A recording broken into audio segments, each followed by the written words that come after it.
Fala galera, aqui é o Thiago Oberdan do canal Oberdan Power BI. Vou dar continuidade então ao nosso mini curso de mentalidade ágil, tá bom? Bom, eu disse para vocês aqui o que era o manifesto ágil, de onde ele veio, né? Então, o manifesto ágil, ele vai trabalhar aqui com 4 valores. Vou trabalhar primeiro os valores, que são esses 4 aqui. Olha que interessante, né? O primeiro valor é os indivíduos e suas interações acima de procedimentos e ferramentas. A gente precisa ser parceiro, pessoal. A gente precisa ser muito parceiro no desenvolvimento de um projeto ágil, tá? A gente não pode viver naquele clima de guerra entre cliente e quem está prestando serviço, quem está criando um produto. E a gente tem que entender, como cliente, qualquer pessoa que a gente está entregando alguma coisa, né? Às vezes o nosso cliente é interno. A gente vai entregar coisas internamente dentro da nossa empresa, não necessariamente para clientes externos. Então esse clima de parceria tem que ser muito grande, tá? E a gente não pode deixar que a burocracia seja um entrave para o nosso desenvolvimento, né? Então muitas vezes é interessante que a gente tenha flexibilidade, por exemplo, nos nossos contratos, para a gente não, toda vez que eu precisar fazer alguma alteração, eu preciso voltar, fazer uma licitação, passar por 3 orçamentos e ali a gente perde 1, 2 meses. Isso aí já faz o nosso processo ser muito menos ágil, né?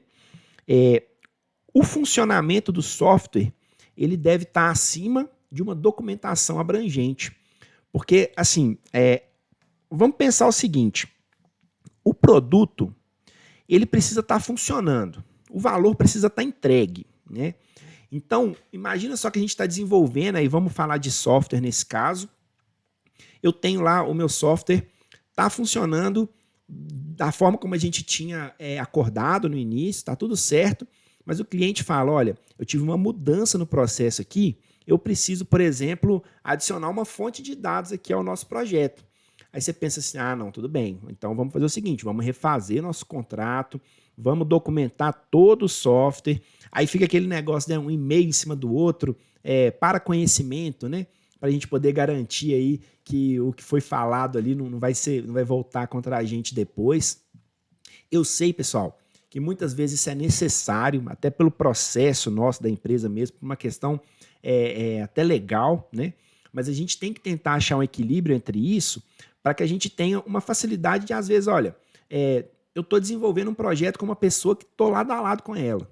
Para eu fazer uma modificação, eu preciso, às vezes, ir para a gerência, ir para a diretoria, e a diretoria vai levar para compras, e a compras vai ir para o mercado, para depois voltar para a gente, sendo que muitas vezes eu posso, a pessoa está do meu lado, vamos adicionar uma fonte de dados? Vamos. Isso é tranquilo? Vamos olhar aqui, tranquilo, a gente consegue adicionar e conseguir desenvolver e fazer funcionar os nossos projetos de uma forma mais tranquila, né? E com isso a gente vai entregar mais valor para o nosso cliente. Não tem jeito, né? O nosso cliente vai ficar mais satisfeito e cada vez vai ser mais parceiro da gente, tá? E a colaboração com o cliente tem que estar acima da negociação e dos contratos, né? A gente, pessoal, tem que ter uma resposta a mudanças muito rápida, muito mais rápida do que geralmente os processos engessados nos permitem, né? É claro que muitas vezes vocês vão estar num ambiente que ainda é engessado.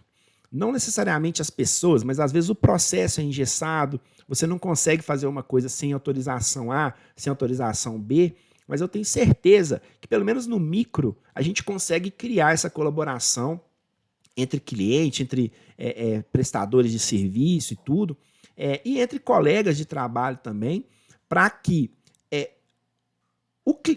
a gente crie, né, uma sinergia aí no nosso trabalho, tá? E aí a gente vai conseguir responder a essas mudanças de uma forma muito melhor. E é muito interessante porque o pensamento ágil, muitas vezes, ele vai de encontro ao senso comum, porque ele aceita teste. Ele aceita teste. Às vezes, olha, a gente pensa assim, que eu virar para o meu cliente e falar assim, olha, eu não sei como que isso vai funcionar, isso não está claro para a gente ainda. Às vezes a gente pensa que isso é ruim, mas se você tiver uma relação boa, né, uma colaboração legal com o seu cliente, Isso vai permitir que você teste e aprenda com o processo também. E aí gera essa necessidade da gente ter um contrato, muitas vezes, um pouco mais abrangente e um pouco mais tranquilo da gente fazer teste, a gente chegar por um caminho e falar assim, olha, não é por aqui, vamos tentar por outro, né? Porque muitas vezes, eu lembro quando eu fiz esse treinamento aí que eu comentei com vocês, eu fui fazer uma visita numa empresa que é extremamente ágil aqui de Belo Horizonte, né? Eu não vou citar porque eu não conversei com as pessoas, só para não criar dificuldades no futuro, mas é uma empresa que eu admiro bastante. E eu fui numa palestra exatamente sobre mentalidade ágil, projetos ágeis e tudo.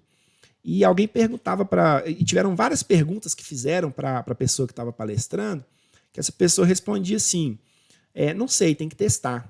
Temos que chamar as pessoas, temos que entender o que elas acham, o que elas gostam, temos que botar para funcionar um tempo para a gente ver se funciona ou não. Então isso muitas vezes é inadmissível em determinados ambientes, né? E eu lembro que eu conversando com a minha amiga que trabalha nessa empresa, eu falava com ela, olha, isso para mim é um choque, porque eu estou acostumado com o outro ambiente, né? Estou acostumado com esse ambiente aí que se você testa e erra, você vai ser muitas vezes crucificado, né? Então, é uma mudança, como eu disse, de cultura, de pensamento, de cabeça, né? E nós temos que ser aí os agentes e as agentes dessa mudança, tá?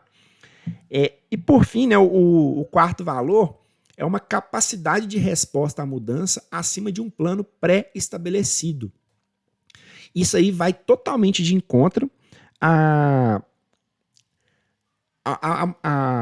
modelo cascata, né? Porque o modelo cascata ele pensa num plano pré-estabelecido para todo o projeto. E como eu disse, muitas coisas podem mudar no processo e a gente tem que saber liderar com imprevisibilidade, né? E eu falo liderar não só para pessoas em cargos de gestão. Todos nós somos líderes das nossas entregas, às vezes líderes de pessoas também, mas com certeza todos nós somos líderes das nossas entregas. Então a gente precisa saber trabalhar com resposta à mudança, né? Então assim, a gente tem um projeto, está escrito, temos que sair de A e chegar até o B, mas olha, mudou, eu tenho que sair de A, chegar até o B, mas depois eu tenho que ir para o C. Ou antes do B, eu tenho que passar pelo A1 primeiro, né? A gente tem que saber entregar isso de uma forma mais tranquila. E isso só é possível quando a gente pega esses 4 valores aí e coloca em prática. Então a gente pensa na colaboração acima da negociação de um contrato, o funcionamento do produto acima da documentação abrangente, né? As interações entre os indivíduos acima de procedimentos e ferramentas. Não quer dizer que você não tenha que ter contrato, não tenha que ter documentação. Não é isso que eu estou falando. Mas a gente tem que ter a tranquilidade de conseguir entregar, fazer as nossas entregas e que essas coisas não sejam entraves nas nossas entregas, né? Então isso é uma ideia muito interessante aí que só a mentalidade e os projetos ágeis podem fornecer para a gente, tá bom? Pessoal, então no próximo vídeo eu vou trazer para a gente os princípios os princípios do Manifesto Ágil. São esses 4 valores e 12 princípios. A gente vai conversar mais um pouquinho aí a respeito disso, tá bom? Mais uma vez, pessoal, se inscreve aqui no canal e manda para os seus amigos e para suas amigas aí, para eles terem para fazer parte, né, dessa renovação aí que vem acontecendo ao longo dos anos, da mentalidade dos nossos projetos, das nossas entregas, tá bom? Um abraço, até o próximo vídeo.